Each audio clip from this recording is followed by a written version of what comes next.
Good afternoon. This is Mr. Gee again. I've got another video that I'd like to do with solving and graphing compound inequalities.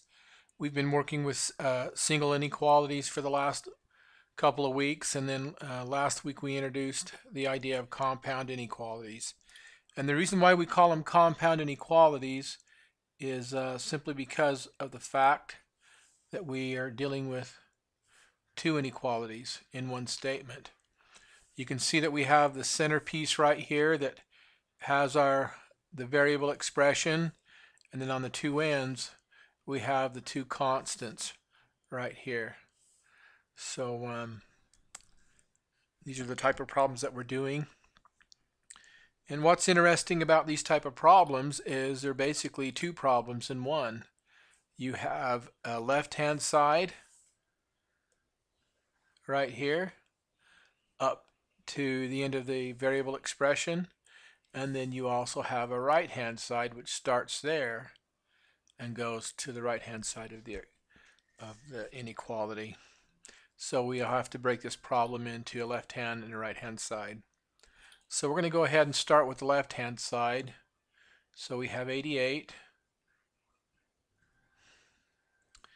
is greater than or equal to, we have to distribute the 4 to the -5 and to the 10. So 4 times -5 is a -20. That gives us a -20x. 4 times the 10 gives me a +40. And then the 8x just comes forward. And then this part we leave off because this goes along with the right side of the inequality. Now we've got some like terms that we have to collect. As you can see here, this 20 has an x and the 8 has an x. So those are our like terms. So we're going to add those two together. So a -20 plus 8, that gives me -12. So now we have 88 greater than or equal to a -12x plus 40. Now with all the like terms gathered and everything simplified, we're ready to reverse our multiplication and our division and add addition and subtraction in the solving steps. So I want to reverse this addition of 40. I'm at a +40. I want to get back to 0, so that means I have to go negative in the negative direction. I have to go back 40 to get to 0. So that means I'm going to subtract 40. So that's how I cancel out the 40, and then the algebra tells me what I do to one side I have to do to the other. So I subtract these on each side. That goes to 0. 88 minus 40 gives me a +48. So 48 is greater than or equal to a -12x. Now I'm ready to reverse the multiplication that takes place right here. The opposite of multiplication is division. So I'll divide by 12, a -12 that is, and divide by a -12. So this gives me a -4 is greater than or equal to x. Now I just like to make the point right here.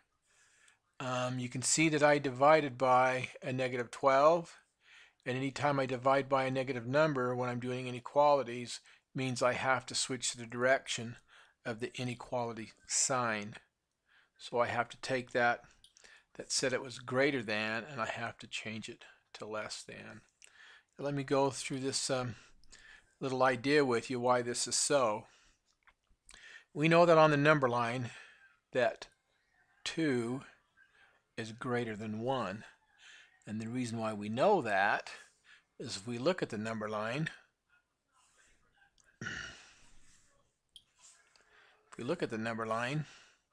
we know that 0 is here, then 1 comes, and then 2. We know that bigger numbers are to the right and smaller numbers are to the left. Okay, so keep that in mind. Now, Let's multiply each side of this inequality by a -1. And what our algebra tells us, what I do to one side and if I do it to the other shouldn't change the way things happen. But in the case of an inequality, look what happens. I get a -2 is greater than a -1. Well, is that so? I don't know. Let's take a look at our number line again. Let's draw us another number line. There is 0. There's a -1. There's a -2. Well, according to this rule up here, bigger numbers are to the right, smaller numbers are to the left. Well, if you look here, 2 is smaller than a -1. This is not what our inequality says. The only way that we can fix this is when we're dealing with inequalities, if we multiply or divide by a negative number to make sure they still come out the way that they ought to, we simply change the direction of the inequality. So what was then greater than now becomes less than when I multiply or divide by a negative number. Okay, so make sure you remember that. Let me go ahead and erase this and we'll go on with our problem. Just take me a minute here. Alrighty. Get my black ink. So now, according to what we just said, this has to be switched, and I did that. And so now I'm going to rewrite this. I like to have my variables on the right hand side and my numbers on the left when it comes to an inequality, especially when I want to graph it.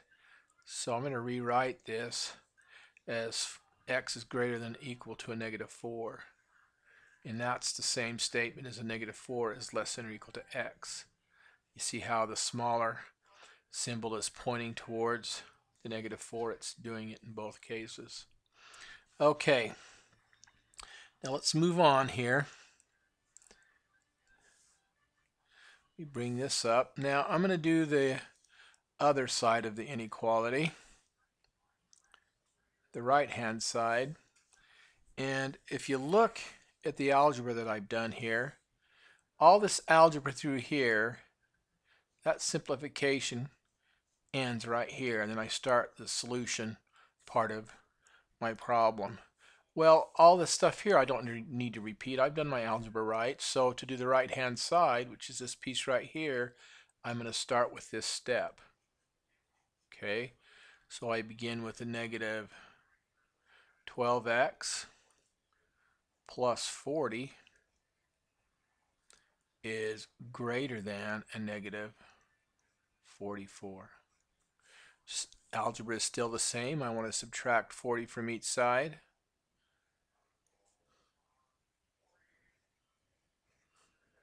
This one goes to 0. This goes to a -84. So now I get a -12x is greater than a -84. Now I want to reverse the multiplication here by dividing by a -12. And then now my final statement is x is greater than 7. Now remember, I divided by a negative number here, right? Divided there by a negative number, there by a negative number. So that means this inequality has to switch. So this means x is less than 7. Okay, now I'm ready to graph my inequality. Hold on here just a second. Let me get my lines that I need. Make this a little bit thicker right here. So let's go ahead and graph this. So I'm going to put 0 here. I've got a -4 on this end. Negatives are left of 0. Positives are to the right of 0. I want 7, not 8. And now to graph this, I'm going to look at this one here and this one here. So x is greater than or equal to a -4. Well, it has the line underneath it, so anytime it has a line underneath it, it's closed. Symbolized by a solid dot, correct? So let me go ahead and color that in. And this one is open. There's no line underneath it. So I'm going to open circle. So x is greater than a -4. So that means I want to shade this way.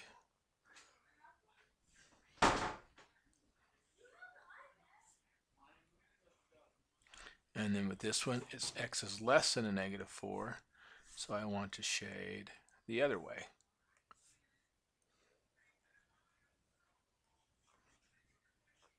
So it means I shade in the middle. Now for the compound statement, so for the compound statement, I use this piece here and this piece here. Give me a bigger ink there. So compound statement, I've got x in the middle. So x and -4 is less than or equal to x, and x is less than 7. So that right there is my final answer for this inequality. So a couple of things to remember is make sure you do your distributive property correctly. Make sure you collect like terms. When you divide by a negative number, make sure you switch the inequality like we did here. And when you do the right hand side, remember that you can start here after your simplification is done. It'll save you a couple of steps. Again, divide by a negative number, you switch the inequality. And then your simple graph. All right, well, thanks for tuning in, and hope this will help you with your homework and with the quiz tomorrow. Have a good afternoon. Thanks.